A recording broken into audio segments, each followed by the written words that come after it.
In her diplomatic debut as prime minister, Sanae Takaichi heaped praise on President Trump and vowed to make new investments in the U.S. By the time they toured a U.S. aircraft carrier south of Tokyo, the two were fast friends. The first female prime minister in the history of Japan, Madam Prime Minister.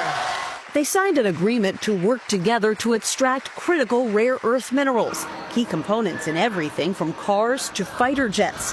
We are an ally at the strongest level. It's the third such agreement Trump has signed since China threatened to restrict access to its own rare earths. And China processes more than 90% of the world's supply. I think the Chinese have withheld it because they're in a poker game with the United States. Nicholas Burns was U.S. ambassador to China under President Biden.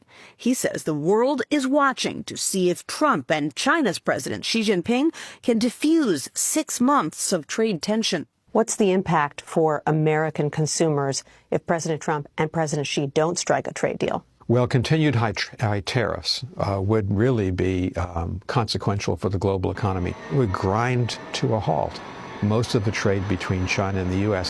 Chinese officials say they reached a, quote, preliminary consensus with Treasury Secretary Scott Bessent in talks over the weekend. Trump and Xi are set to sit down in South Korea on Thursday. I think we're going to have a successful transaction for both countries. Trump is wrapping up here in Japan and then heads to South Korea, but he told reporters he'd be open to extending his trip if there was a chance that he could meet with North Korea's reclusive dictator Kim Jong-un. Now, there's no confirmation that that's going to happen, but it was a surprise the last time the two met back in 2019.